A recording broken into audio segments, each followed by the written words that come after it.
Requesting connection. Established. Encrypted. We're live. The show you've been asking for. Advice, technology, and community. Linux first, all others second. This is Ask Noah.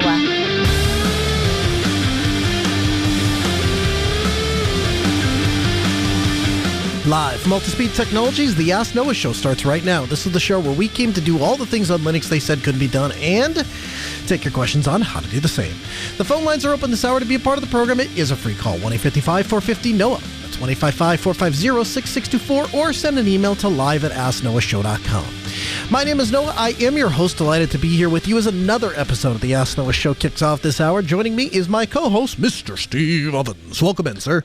Good evening, Noah. How's it going? It's good. It's good. It's been a really nerd-filled week, and I'm excited to share with you throughout the show some of the cool projects I've taken on and some of the trouble I've gotten myself into, Steve. Oh, what kind of trouble is that? Well, we're going to get into it. It's a doozy. I wanted to start by this. People have been writing in and they're asking, hey, how do I participate in the show? If I'm not able to call in and I want to participate over something like Mumble, how do we do that? And so the answer is we've actually written this up for you at docs.mindrepmedia.com/mumble. And so we'll have a link for you in the show notes. You can find the show notes every week at podcast.asknoahshow.com. And in there, you'll find a link to our doc site. Now, the doc site for Mumble, it will walk you through getting Mumble set up. Pretty easy. It's probably available in your repo, and you just really need to add the Mumble server, which is mumble.mindrep1.com. We use everything else as essentially default, but the guide will walk you through step by step. And then once you've done that, you'll join the chat room at geeklab.ninja. You can join right in your web browser, or you can join via Matrix # GeekLab on :Linux Delta, and that will take you into the chat room. And so from there, you can use #Mumble and suggest your question, and one of our mods will pull you in. They'll check your audio just to make sure that we can hear you and you can hear us and all those sorts of things. And then they'll hand it off to Steve and I, and you'll be on the show. So if you'd like to do that, we highly encourage you to do that. One of the nice things about doing it through Mumble is threefold. One is it sounds really good. So we're able to have a two-way dialogue, and we can actually engage in a conversation rather than just kind of a one-way. There's a lot of times Steve and I will get a question, and then we kind of spin our wheels trying to figure out what you mean exactly. And so the nice thing about Mumble is that it's an open source chat client. And so it's funny to me, when I first started Ask Noah Show in 2017, I did a bunch of research and looking into the best broadcast technology that was available and how professionals all over the country conducted broadcast. And we built a studio based on those standards. And what's funny is those standards have continued to evolve in the broadcast world to support things like Opus. And now Opus is available largely in most, if not all, open source clients. And that's kind of what the world has standardized on, and open source was there first. And so Mumble is the easiest way to do that. So we invite you to participate like that. We'll head into feedback. I want to start with a feedback. So this is in response to a listener that wrote in a few weeks ago and said, hey, I'm wanting to take a web page and I want to convert it into a PDF. So Ziggy, Samir, George, Chris, Jordan, and Greg all wrote in, and they all had ideas. We're not going to spend a ton of time on all of these. We'll have them linked for you in the show notes at podcast.asknoahshow.com. So if you want to go look through each individual suggestion, we invite you to do so. But just kind of running through these. So there's a add-on for Mozilla Firefox called Single File. You might check that out. Snapcraft has something called Monolith, which we'll have linked for you. ArchiveBox came in a number of times. We are going to spend a little bit of time on that. Wallabag was a suggestion. QuickEMU was a suggestion. Native Filer was a suggestion. HTTrack was a suggestion. So all of those we'll have linked for you. The one I want to spend a little bit of time on is ArchiveBox. And the reason I want to spend a little bit of time on ArchiveBox is twofold. The first is there were a lot of you that recommended this particular solution, and also it basically fits like a glove to what the original listener was asking for. So the goal of ArchiveBox, an open source self-hosted web archiving that takes a URL, browser history, bookmarks, etc., and can generate or save HTML, JavaScript, PDF, media, and more. You can feed it URLs one at a time, or you can schedule regular imports from a browser, bookmark history, feeds, RSS, bookmark services, Pocket, Pinboard. It saves the snapshots as URLs that you fed in several formats, so you can export out as HTML, PDF, PNG, screenshots, WARC, a wide variety of ways to save the webpage. And of course, the entire thing top to bottom is open source. So we'd recommend you check that out. You can learn more at archivebox.io. Steve, did you look at this or play with this at all? I didn't really play with it because, as we talked about, I still don't really have much of a need to archive websites. I partly is because I maintain my own wiki, and so in the event that there's something really interesting that I want to capture, I toss it in one of my wikis. And I want to circle back to that because I want to dig into that a little bit more with you. Are you, as you move forward, are you still using Confluence, or these days everything, the new stuff is going into Wiki.js? Most of my new stuff is going into Wiki.js. It depends what it is. I have a good system going on in Confluence in terms of the hierarchy. So if it's like home automation, it's going into Confluence because I have, that's where all the structure that everybody expects to, like my wife wants to know what's happening in Home Assistant or whatever, it's all there. But if it's net new stuff, all the net new stuff is going in Wiki.js. I love that, and I made the switch over to Wiki.js, and so I want to dig in and chat with you more about that as the show progresses. Our next email comes in from James. James writes in and says, "Hi there. I've also had issues trying to buy Sats. UK banks don't allow it. Fountain Podcast app 6.0 allows you to buy Sats for easily bank transferring and not having to go via a long, broken process." So, Steve, I believe this is in response to Podcasting 2.0, the discussion that you brought up trying to support podcasters, yeah? Yep, this was a couple of weeks ago when I had a mini rant on, man, it'd really be nice if this was easier for me. It turns out other people are having problems as well. So if you have experience with this and it's something that you say, hey, this would be a good way that, I know of an easy way to participate in funding podcasters, or maybe there's something else altogether, I'd be interested in hearing from you. Would love to have that conversation. Emailer writes in and says, "Hi, Noah and Steve. My router and internet base is in my basement, but I'd like to run better hardwired Ethernet up to my office room without having to rip out the walls apart and running through the air ducts. Doesn't seem too plausible. And the air ducts room don't go straight to the basement. I no longer have cable TV, but all the rooms have coax running to them, and I was wondering about running through the same coax. Do you know of any reliable way to run or convert RJ45 Ethernet to coax and then back? Thank you and Steve for all the time that you guys put towards the Linux and open source community. You guys are a great inspiration. By the way, we met at Ohio Linux Fest in 2014 along with JT and had a long discussion regarding Altispeed and how you started. Chris Carley." So, Steve, what would you do if you woke up in Chris's shoes and you were looking to get some Ethernet run over coax? So there is an adapter out there called a Mocha adapter, which is a multimedia over coax alliance. And this is it's like a standard for how you transfer different signals over coax. And you can go and take a look. You can find the Ethernet pairs for the Mocha online. They're a little bit pricey. But I mean, when you're talking about not having to run wires and all of the hassle for it, $100 a pair for a decent one, like a decent set of the Mocha adapters, is reasonable considering you're not going to rip open your walls or have to rerun cable and stuff like that. Mm-hmm. 100%. So I might take a slightly different approach here. Now, I admit that Steve's is the most straightforward, professional way to do this, okay? So if you want I want a way to drop something in and I want it to just work, that's definitely the way to go. If it were my house and I woke up in your shoes and I had this coax cable all over the place and I really wanted Ethernet all over the place, personally, what I would do is I would use the coax as pull string and I would try to pull Cat5 up. Now, there are a number of pitfalls that can bite you doing this, okay? The first is if they strap the cable at all, is pretty much a done deal. Your chances of being able to fish or pull a second run through cable straps is slim to none. So I wouldn't, it could go bad really quickly. So I'll just tell you that up front.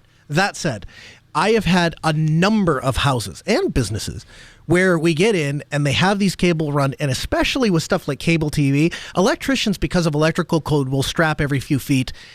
Low volt guys, it's a mixed bag how much pride they take in their work, and a lot of people, particularly when they're running stuff like coax, it's shove it through the wall holes, get it out where you need it, call it a day, and that's pretty much good enough. And we run into that a lot. And certainly if you have contractors and such that are building up houses, if they're throwing houses up right and left, they oftentimes won't strap a lot of the low volt stuff. And so you can just use it as pull string and pull actual Ethernet. The reason that I like pulling Ethernet over using the coax is a couple of things. So the first is, in order to effectively use the Mocha adapters, you really need to have good quality coax. And so you're looking for something like RG6, which is a quad shielded coax. If you have older coax, like your house was built in the early 90s or even the 80s, and it doesn't have quad shielded coax, your chances of actually having those Mocha adapters work reliably diminish. Because the quality of the cable isn't there, and it lets in a lot of interference. And so for those reasons, I would probably try to get away from the coax and get to an actual Cat 6 run if you can. The other thing you might consider is, even if your house has closed caps, what I mean by that is all of the sheetrock is up, it doesn't mean you can't fish wire. It just means you have to be a little bit more creative in how you do it. And so you can take like a coat hanger and unbend it and cut a tiny little hole in the wall and stick the coat hanger into the wall, and then go at the bottom of your basement and cut a little hole in the wall and use like what they call a flex bit or a feeler bit. And essentially what it is it's a drill bit on the end of like a 6-foot metal flexible rod. And so you can cut a tiny little hole in the wall. You can stick the flex bit into the wall and up until you hit the plate of your first floor, your main floor. And as long as you know that your flex bit is in the wall, you can rest assured that you're likely to come out in the wall upstairs, although it's not guaranteed.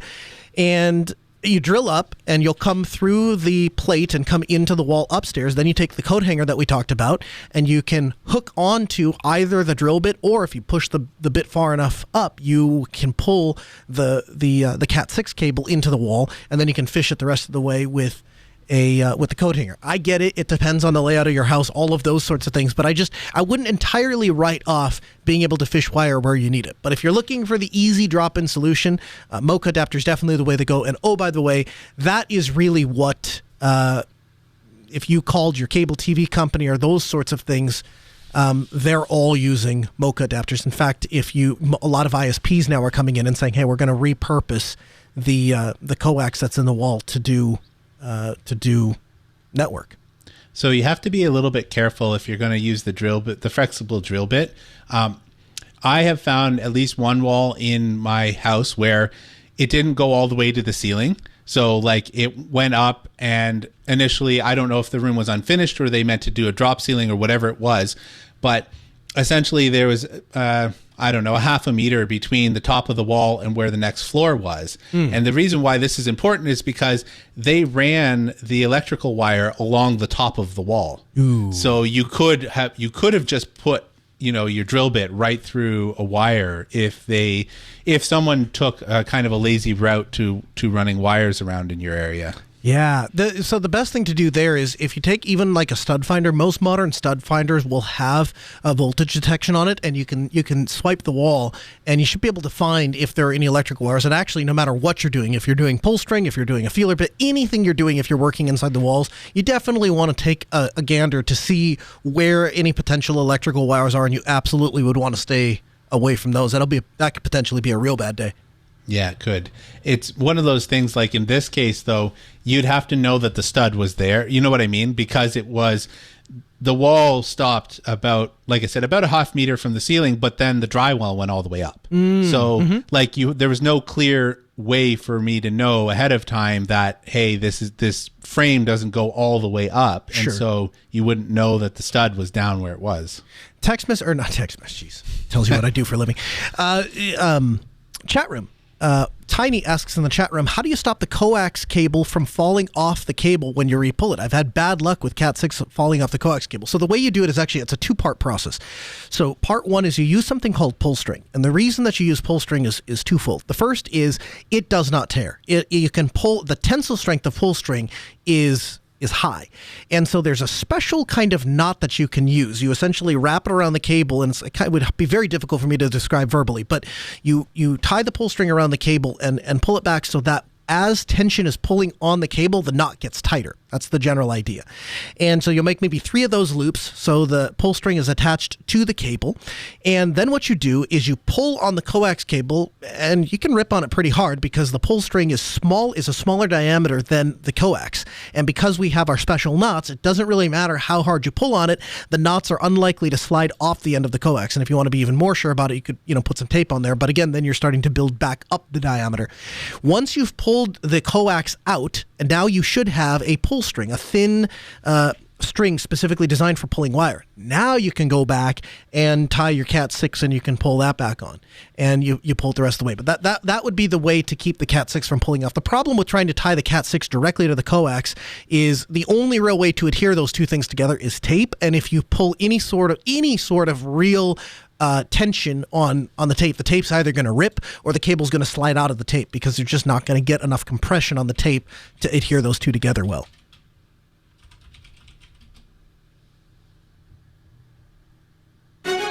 From the Linux Newswire newsroom, this is the Week in Review with JT. For the week of January 23rd, 2023, here's the Linux and open source news. The Netrunner team has released Netrunner 23, codenamed Vaporwave. It's based on Debian 11 Bullseye and ships with KDE 5.20.5. Firefox 109 has been released, and Firefox 110 will add the ability to import settings from other web browsers like Opera and Vivaldi. In security news, upon launching the Trellix Advanced Research Center in September, the cybersecurity researchers at the organization announced that an estimated 350,000 open source projects were at risk due to CVE 2007-4559, which is a vulnerability that has resided in Python for over 15 years. Following the discovery of that vulnerability, Trellix has managed to patch over 61,000 of the ventures affected. Kinsing is an old-school Linux-Unix executable link format malware written in Go. Given a chance, it runs a crypto miner and attempts to spread itself to other containers and hosts. Over the years, it has been used in attacks against Docker, Rails, and SaltStack, and now its developers are targeting Kubernetes. Suspected Chinese hackers are exploiting a recently disclosed SSL VPN vulnerability in Fortinet devices, targeting victims with a new custom Linux malware called Bold Move. And based on analysis by researchers at Atlas VPN, the Linux threat landscape is evolving. It shows attackers increasingly seeing Linux as a worthwhile target.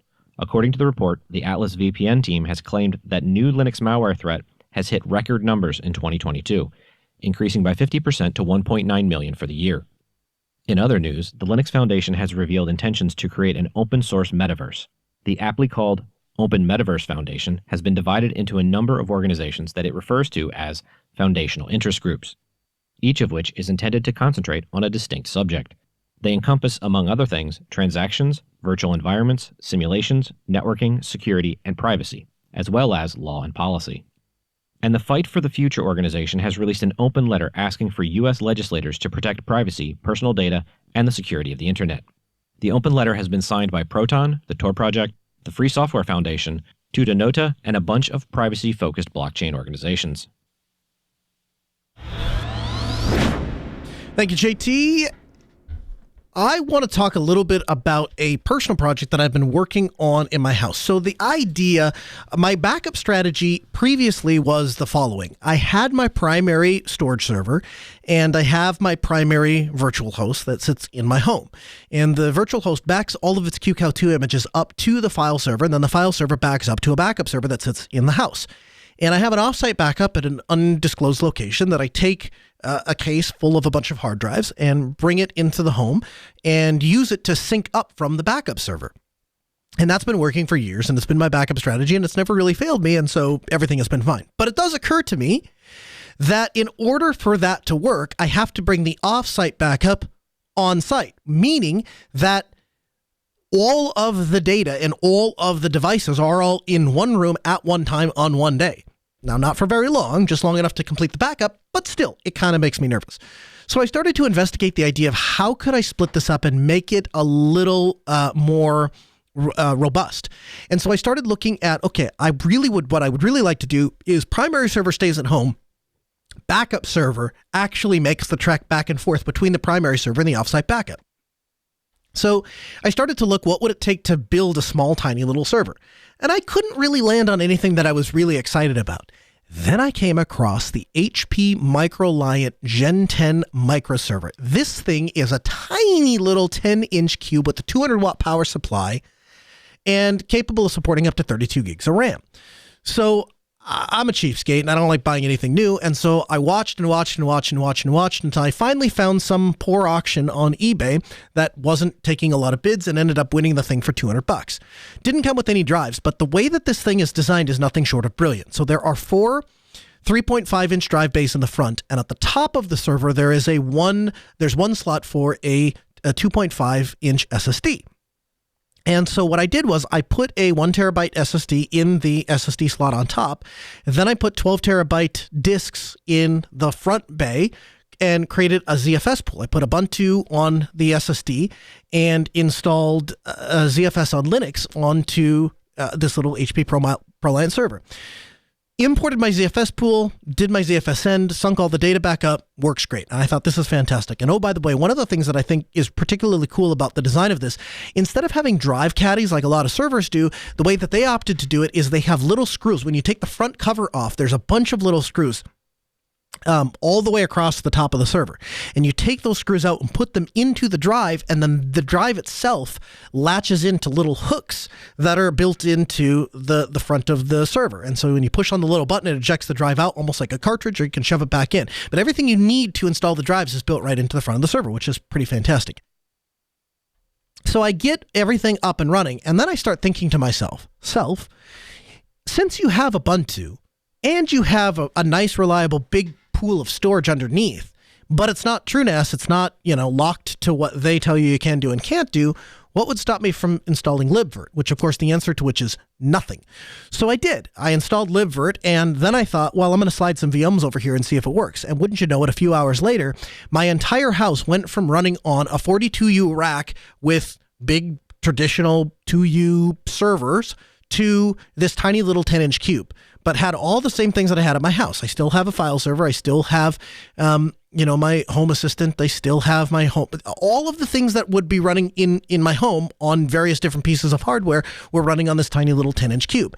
And I started thinking to myself, this is really awesome if you're a person that's looking to get into servers and trying to look at, what's the first server I look at. We typically have recommended, hey, look at something like a Dell Optiplex or, a Dell Precision, a small little desktop computer that you can repurpose as a server. And you could certainly do that. And you'll certainly get a lot of performance out of those things.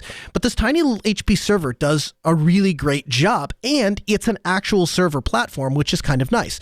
So I did what I had to do to get an electrical outlet and a Cat 6 jack up next to the coat closet next to my front door. And that HP ProLiant server will eventually live inside of the top shelf of this coat closet next to my front door. And so the idea is, even if my data center, also known as my wife's laundry room, ever erupts into flames, or if there's ever a fire in the house, as I'm walking out the front door, I can just reach up into this coat closet, grab this little 10-inch cube, and take it with me. Additionally, when I go camping or when I'm living in an RV or when I'm out doing stuff, I can take this little 10-inch cube and run a ZFS end, and all of my data and all of my house infrastructure just kind of comes out the front door with me, which is, I just think, really fantastic. And it can function as a complete standalone server. Additionally, it meets my original intended goal of being able to migrate this little box from my home over to my offsite backup location, and I can run a backup and dump all of the data from this little server over to the offsite backup. And now, anytime it's running the backup at the offsite backup, the primary server is still at my home, and anytime every night when it's dumping from the primary server over to the backup server, the offsite data remains at its offsite location. So never are all three places of the data all in one place at one time. And so I would highly encourage you, if you're one of the people that have asked and written into the show, or you've listened and thought, I really kind of want to get into self-hosting and stuff like that, I have very little tolerance these days. When you go and do something every day for a living, and my job is to go and bring managed services to businesses, and I have to keep it up and running for them, you better believe when I come home, I want everything to just work. And so I've invested a lot of money, time, and effort into systems that just work. So I can walk in and turn on the TV and everything just works the way I expect it to. I never would have really anticipated that you could get away with a few $100s running on a tiny little 10-inch $200 or 200-watt box, that I would be able to run the necessary things to be able to keep my house running. But alas, I can. Now, in the process of setting this up, I came across a write-up from Jason Rose, who has a absolutely fantastic write-up on OpenZFS. He walks you through every single little piece of the vernacular, of the components used to build OpenZFS, and then setting everything up and designing it the way that you want. It's just a ripping good read. And so if you want a nice introduction to OpenZFS, if you've heard us talk about ZFS, if you listened to the storage segment that we did last week with 45 drives and thought to yourself, I want to learn more about that ZFS thing. It sounds pretty cool. I highly recommend you check out Jason Rose's write-up on ZFS. We'll have that link for you in the show notes at podcast.asknoahshow.com. Also came across my radar as I was doing this. So I came up with this monolithic box that, it's running Ubuntu as the operating system, runs ZFS underneath as a storage, and then running a hypervisor to do all of the VMs. And I started looking around into ZFS on Ubuntu, and I came across a number of things talking about ZSys being dropped from Ubuntu because of some issues with ZFS on root. And the more I dug, it would appear that Ubuntu is going to drop ZSys. And they are going to do that in 2204, and for whatever reason, it didn't happen, and so it's slated to happen down the road. Now, ZSys, to be clear, is the module that allows you to run ZFS on root. I can live without that, but I cannot live without ZFS Linux being rolled into the kernel. And currently, Ubuntu is the only distribution I'm aware of that rolls ZFS into the kernel, so it just works. And if you're not doing that and you're doing it with something like Fedora, you're using a DKMS module, which means every time you update, if ZFS is lagging behind Linux kernel, which it almost always does, you have breakage. And so I absolutely experienced that at a client site, and it was not pretty, it was not fun, it was not enjoyable. And so I got really happy this week as I got all of this set up, and then my hopes were kind of crushed, and I got really kind of disappointed. Steve, are you still running ZFS on Ubuntu? Yep. I don't really see any problems with this because ZSys and ZFS on root really doesn't affect the vast majority of people. Agreed. People who are running the ZFS stuff are doing it for data protection and less for boot environment, at least as far as Ubuntu is concerned. Right.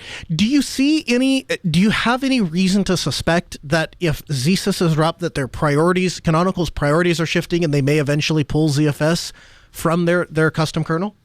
No, I don't think so. I have literally no insight into how Canonical is working, but what I would imagine is they did some sort of heuristics to look at it and say, well, you know what? The lift to do this boot environment thing versus the demand and the excitement that we're seeing around it is so minuscule that it's not worth our efforts, and we'll refocus somewhere else. Yeah, to be clear, I don't care about ZFS on root so much. I mean, it's great. If I really cared about being able to roll back and do all of the things on one box, maybe I would. But these days, I'm going the exact opposite. I don't care about rolling back. I don't even care about fixing problems. These days, it's blow that piece of cattle away, get a new piece of cattle, point an Ansible playbook at it, wait for it to come back up, carry on with my day. And that actually segues real nice into my Wiki.js migration. So, Steve, I kind of wanted to give you an update of where I'm at with this. So, I moved from MediaWiki over to Wiki.js, and it's been kind of a process for me because I've been using MediaWiki for so long, and I was very comfortable with it. Overall, it's going great. I love the interface of Wiki.js. I enjoy that everything is in containers. So, just kind of bringing everything full circle. Wiki.js is designed, if you look at their installation instructions, they're very much designed with this idea of treating everything like cattle and not like a sacred pet. When you look at how do I back this up and how do I restore, they assume that you're going to start all over and spin an entirely new stack up of Wiki.js, and then we just slide the data over that we exported from this other machine. So there's zero thing you need in the way of configuration files or setup or any of that stuff. It all just essentially moves over with the database. And so played with that a little bit. I'm really happy with the way that that's set up. The other thing is I love the ability to be able to switch between browsing files and the publish mode. So in MediaWiki, for example, unless you create a link, there's no way to or you know what the URL to the page is, there's no way to find that specific page, no way through the UI. There's a special page called All Pages that you can click on that shows every page on the entire wiki, but that can get obnoxious pretty quick too.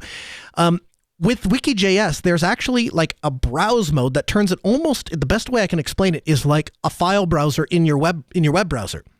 a file manager in your web browser. And when you click on browse, it turns it into the file hierarchy or folder hierarchy, and you can see the actual markdown files that are there. Now, they're just entries in a database on the back end, but it presents it as if they're little files. Then you can switch to, I don't know what the technical name is, but like a published mode where it's only going to show the navigation bar that you've configured. It's only going to show the links, and then it functions very much like Wikimedia from that point on. So that part of it I really like. A couple of things I didn't like. There's this page info thing. Have you seen this, Steve, on the left-hand side where it tells you like the last person that edited it and the last time and stuff like that? But it takes up like a third of my page real estate. And so far as I can find, there's no way to turn that off. That's actually not true. So they've built it. So I will give you, there's no little slider. Okay. Okay, you're right about that. But if you go to your theme setting, I will kind of describe. I'll try my best to describe this for you live. So if you go to the administration tab and you go to themes, okay, under themes, there's both CSS override as well as HTML injection. And so if you look, someone's already figured out how to do this for you. Okay. And you just apply it to your current theme. So you can make Wiki.js do whatever you like. I get the impression it's kind of similar to the early days of GNOME with their extensions, where it's just kind of like hacking in the CSS and the JavaScript that over top of it, but it's got it built right into this. Yeah, I mean, it would be ideal if there was a little toggle button. I can totally deal with just overriding CSS, or I would just have to know what code to inject there or what to type in. But I'm assuming that's a quick Google search for me. Yeah, I imagine that it should be. At some point, I had figured that out, to be honest with you. So it broke during one of my upgrades, and I never went back to it because, yeah, you're right, it's annoying. But I just kind of learned to live with it on a 32-inch monitor. Well, for those of us that have a 32-inch monitor, for those of us that have a 13-inch laptop, it's substantially more obnoxious. But no, it really, though, it's a small thing. And truthfully, it doesn't obstruct the ability to read the text or anything like that. So it's fine. The other thing that I noted that I missed from Wikimedia is there was a option for recent pages. And where I use that constantly was my wiki is essentially my offline way to explore life. It's like you were talking about at the beginning of the program. Oh, I don't use that because once I find something I need, I copy the information I need, I dump it into my own space, and then from there on, I'm referencing it in my own world. I mean, I don't know where it exists in the real world. I reference it in my world. And I live the exact same way. I do the exact same thing. And so as part of that, there's multiple times I will come back and I'll be like, oh, just like 4 or 5 days ago, I was working on that. I remember, but I don't remember where I saved it or what document I was working on that I pasted that in, and I would click on recent and look through it. Oh yeah, that's the one. So far as I can find, there isn't a pages you've recently visited in Wiki.js, and I kind of missed that feature. So there is, if you click on the little cog, right? So on the top right-hand corner, there's your account, and then there's the little cog. Okay. The very first thing it does is drop you into a dashboard, and you can see recent pages. And I'm looking at the top 10 recent pages in my thing in my wiki. Okay, you've checked off 2 of my issues. Here's my third one. Let's see if we can go 3 for 3. There was an option in MediaWiki for a random page, and this is admittedly fairly esoteric. I completely understand why I might be one of the 5 human beings on planet Earth that want something like this, but occasionally I will sit down in my basement and I will say to myself, I'm looking for a project. I want a tech project, or I want something to dig into or nerdy. What do I want to do? And I would sit there, and instead of trying to like browse through stuff, I would just click on random until something piqued my interest and be like, yeah, that looks like fun. I'm going to go play with that. And it very much marries my naturally ADD personality, and I'm missing my random page. Can you help me there? I have no idea. I didn't even know this was a thing in any wiki software. Yeah, like I said, I fully admit there's how many people say, you know what I really want? I want you to go to a random page. Nothing of any sort of organization, nothing that I've specified. I just pick a random one and throw random information in my face. That's what I want. I recognize there's like 3 other human beings on planet Earth that think that that's useful, and I just happen to be one of them. So I can deal with that. Then my last thing, and I admit that this might be an extension problem with Dark Reader because I've not tried it on just a normal computer, for lack of a better way to say that. But when I go from one page to the other, I have Dark Theme enabled in Wiki.js, and when I go from one page to the other, it'll flash white for a second, and then it'll go to the next page. And to be honest with you, Steve, I wouldn't have even noticed it or cared, but my wife pointed it out, and once she pointed it out, it's one of those things I can't unsee. Huh, that's interesting. I also never really noticed it. until you pointed out just now. It doesn't happen all the time for me, Right. but it does. It definitely does happen. That's interesting. I never noticed that before. See, and now I pointed it out. You'll never be able to unsee it.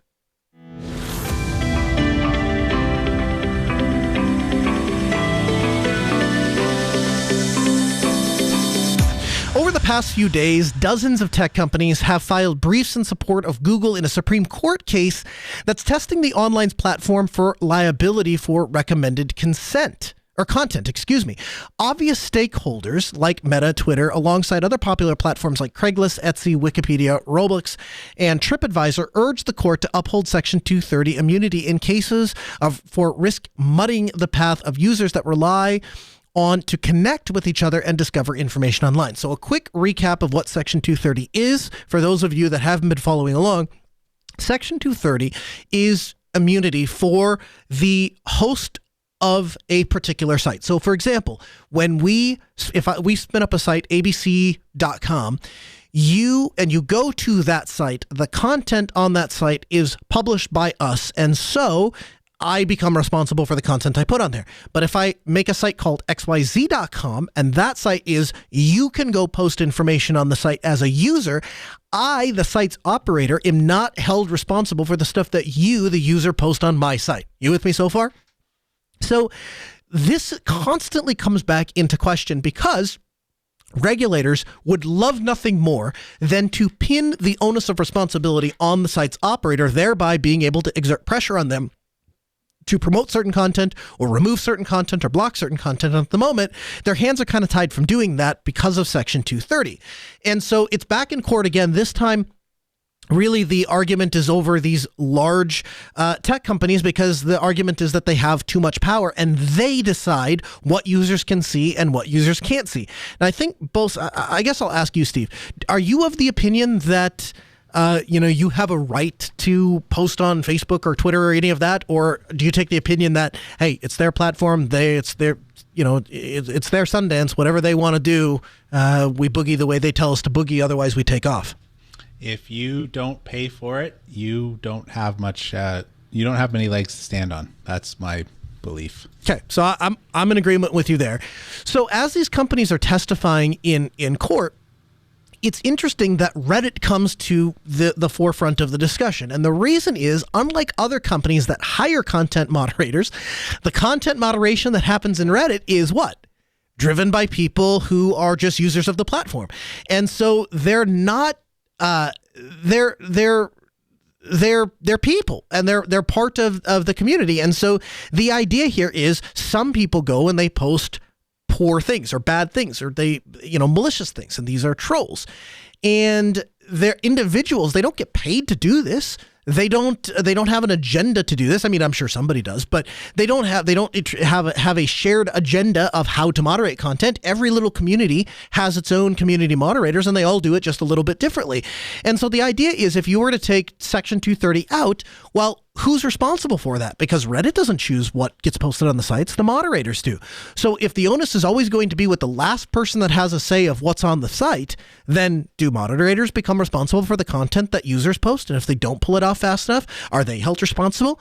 That argument seemed to hold a lot of weight, not just with the court, but with people that are following and listening to the case. And, quote, Section 230 of the Communications Decency Act famously protects internet platforms from liability, yet what's missing from the discussion is that it crucially protects internet users, everyday people, when they participate in moderation, like removing unwanted content from their communities, or users upvoting or downvoting posts. Reddit argues in the brief that such frivolous lawsuits that have been lobbied against Reddit users and the company in the past, and that Section 230 protections have historically given them consistency to allow Reddit users to quickly and inexpensively avoid litigation.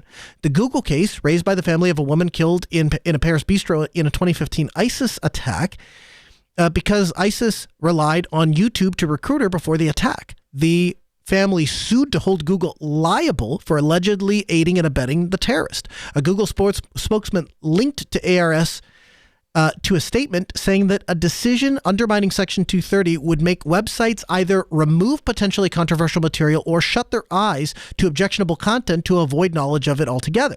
You would be left with a choice between overtly curated mainstream sites or fringe sites flooded with objectionable content. So this is a really, really interesting case that is working its way through the legal system right now and has massive, massive implications for the way that we conduct business online. Steve, have you been following this at all, or do you have any thoughts on it? I mean, I do. I catch this stuff definitely coming across from some of my news sources, and I'm not exactly sure how I feel about this. On one hand, I think that if you're going to take editorial powers and you're going to say, well, this is allowed because, or this isn't allowed because, that kind of makes you an editor. And so I tend to think that you probably should be held liable for it. Like you're either taking responsibility for the stuff that's on the platform, or you're not, right? And to me, it's kind of binary. Yeah. Notwithstanding, some laws, like, because there are some like defamation laws and stuff like that are quite obviously crossing the line. Like if you're in a place like Canada, they have some pretty stringent anti-hate laws and stuff like that. But notwithstanding that, you're either following the law and being a platform, or you're following the law and you're being an editor. Right. So I admit that it is a challenging question to answer, and that there's no easy answer. There are problems on both sides of the argument, for sure there are. But I really like the idea of Section 230. I think it protects a tremendous amount of internet freedom, and I think it really stands alongside the idea of protecting free speech and the ability for people to promote the content they want to promote. And again, if you don't like it, don't go there. Don't visit the website. There's no law saying you have to visit a website. There's no law saying that you have to be on a particular platform. There's no law protecting your right to be on any particular platform, so you can go elsewhere. You don't like YouTube, go to Odyssey. You don't like Odyssey, go to Rumble. You don't like Rumble, there's so many different things available to you these days. I struggle to support the idea of using the courts to rein this in, because this is one of those things is once you get some of these legal opinions that lock something down, it's not going to go the other way. We're not going to reintroduce freedoms back to the internet. And so we'll carefully follow this case. We'll continue to keep you up to date. Flipper Zero. You can read more at flipperzero.one. This is a $169 SDR, but what makes the Flipper Zero special is it's a portable multi-tool specifically designed for geeks and pen testers, but it's all done on device. And so if you're the kind of person that loves radio protocols, access control, and open source hardware, this is a device that you can play with. The idea is pretty simple. The Flipper Zero combines all of the hardware tools that you would need for exploration and development on the go. The Flipper was designed by a project, but unlike other do-it-yourself boards, the Flipper is designed with the convenience of everyday use in mind. So instead of being a device that you plug into your computer or that you pair with your smartphone or that you use with a tablet, everything you need is all built into the device. The case, the buttons, everything is right there. And so you don't have to connect anything. You don't have to build anything. You literally just turn the thing on and you start using it. And essentially, it's a hardware SDR that has a bunch of different software packages on it that can interact with different digital systems. And so you can do something like, I'll give you an example, the low-frequency proximity card, 125 kilohertz RFID card. So you'll see these a lot. If you ever see like the little HID readers, a lot of times going into buildings or a lot of times into schools and so on and so forth, access control. Those cards are ridiculously easy to duplicate. It really doesn't take a whole lot. There isn't a whole lot of security in them. Now, to HID's credit, they have come out with a newer version of their technology called the CEOS or something like that, and it actually does implement encryption. And so you have a private public key pair, just like you would expect with something like SSH, and that isn't subject to these kinds of attacks. But the vast majority of these installations do not use encrypted technology. It's all just plain Wiegand RFID readers with 125 kilohertz credentials. And so the Flipper Zero is a little device, a 5-position directional keypad that will allow you to read a a 125 kilohertz card, and then you can emulate it. And so you can duplicate a card and go and open yourself up an access control. You can read, for example, the RF signal that comes off of a garage door remote and duplicate that. It can also read EM4100, which if you have ever been to a hotel and had the little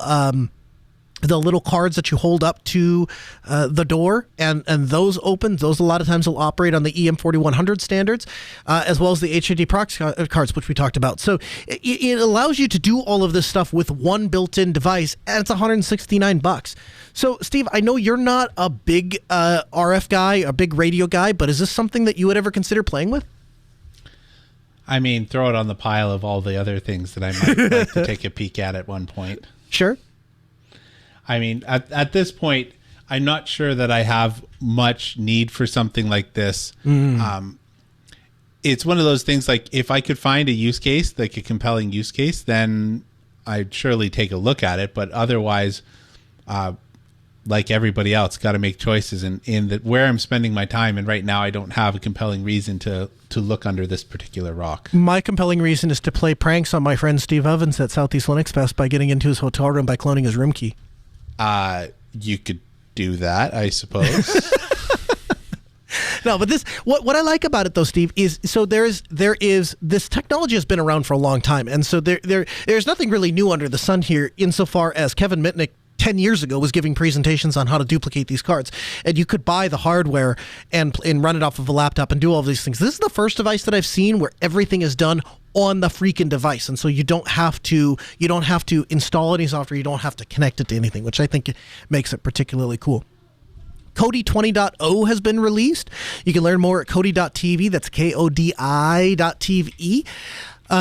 This version of Kodi allows multiple instances of something called a binary add-on. So, for example, if you're using TV headend, you can now run more than one instance of the add-on to connect to multiple back-end instances of TV headend servers with individual settings for each channel group maintained on per instance. They also are increasing support for the AV1 video support and will allow decoding of AV1 media. The input API has been updated to support AV1 and allows add-ons using input stream.adaptive to play AV1 streams. And then they reworked the subtitle system. So there's a massive rework of the subtitle system. It was undertaken by a user called at Casagna IT, making subtle formats consistent for development and maintenance, as well as enabling features that were previously not possible. And Kodi now supports dynamic positioning of fonts, changing the border, the background colors, subtitle positioning, improved multi-language support, and more. So if you're regular users of subtitles, you'll definitely want to upgrade to version 20. And it was funny, the way that this went in our house, we turned the TV on in our bedroom, Steve. Kodi updates. We noticed that it isn't the matrix screen, it's a new screen for Kodi, and we look at it, and my wife goes, you know what I love about this? Every time they update it, it's fine, whatever, they updated it, but everything is exactly the same. Like, once I get back into Kodi, all the menus are exactly where I expected them to be. Nothing has changed from my perspective, and we've had Kodi in our house for probably 10 years now, and it's never changed. It's basically been the same since day one when I put it in, and that's exactly the way her and I like it. We actually switched to very, very, very early on. There's a theme called Confluence for Kodi.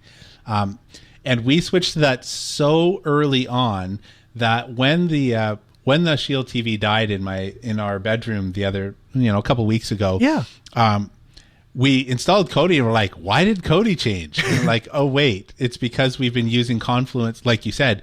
It updates and just puts the theme right back on as it was before. And so I've been using Kodi since, I have documents on Kodi going back to 2009, and I've been using this Confluence interface since then. So to me, when I see a Kodi that doesn't have Confluence on them, like, what did you do?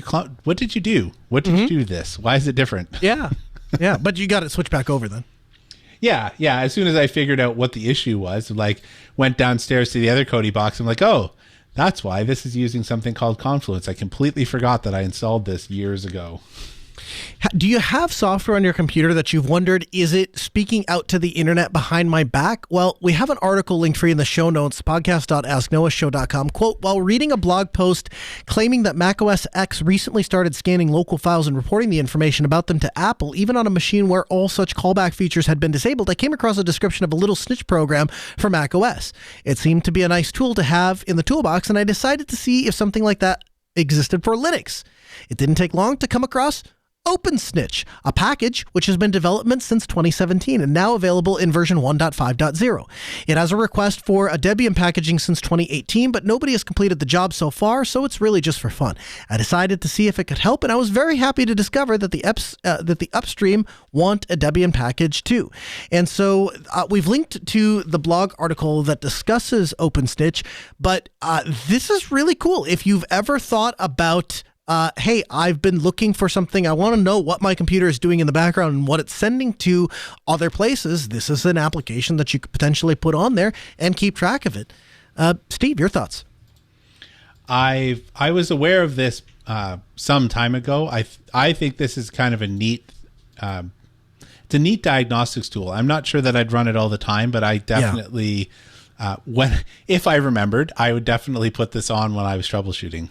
Part of it is if I had to wonder if it was reporting back out when I didn't want it to, I would start to rethink my choice to use that operating system in the first place, right? Like part of the reason I'm so happy on Linux is because for the most part, not that there aren't exceptions, for the most part, there's so many eyes paying attention to that stuff that even though the most minute thing comes up, like, hey, we're going to have this global search thing, and if it can't find something locally, it'll go out to the internet and do a search. Even the most minute thing that comes up, the internet explodes with information about it, and you find out pretty quick. So I don't know. I don't get terribly bent out of shape on the Linux side, but it's good to know that a tool like that exists. KDE 5.27 beta is out. This is not for production, but if you want to go play with the latest version of KDE, it's available and you can do so. They have a number of improved things as it relates to tiling support. So if you're a tiling window manager or want to take advantage of some of those features that they implement, check out KDE 5.27, and a OneDrive client is now available for Linux. It isn't an official package from Microsoft, but it's called OneDrive GUI, and it's GUI for the OneDrive client, a free Microsoft OneDrive client for Linux, which supports OneDrive Personal, OneDrive for Business, and OneDrive for Office 365 and SharePoint. The GUI is fairly new, with its first ever version being released in January of 2022, but it's already quite feature-packed and includes the ability to configure and manage multiple OneDrive accounts with asynchronous real-time monitoring, selective sync, GUI-based login process, system tray icons, and more. Tiny asks in our chat room, did either of you look at using Wiki built into CodeForge or GitLab as opposed to a dedicated Git repo before spinning up Wiki.js? So GitLab actually is really heavy for the use, where Wiki.js is not. It's super lightweight, and in terms of, I run a local Git, but it's literally Git SSH. So it sits on a box that's got 200 megs of RAM or something silly like that. So it was a lot of overhead to add GitLab just to be able to use its wiki. Yeah, fair enough. And for me, really, what I more or less relied on a lot of other people that have been evaluating wiki stuff for a long time and have gone through and done the research. And I just said, you know what? Really, what I'm looking for is a way to store Markdown files in a web UI. And Wiki.js absolutely checks that box, and it's worked really well ever since. So I've just kind of stuck there. But there wasn't, I wasn't unhappy with MediaWiki. I just prefer to write in Markdown when I can. Music in our ears means we're out of time. We record every Tuesday at 6 p.m. Central. We'd love for you to be a part of the live program. You can join us at AskNoahShow.com. You can check out the show notes at podcast.asknoahshow. Follow us on Twitter at Colonel Linux, at Linux Ovens. We'll see you back next week, Tuesday, 6 p.m. Central.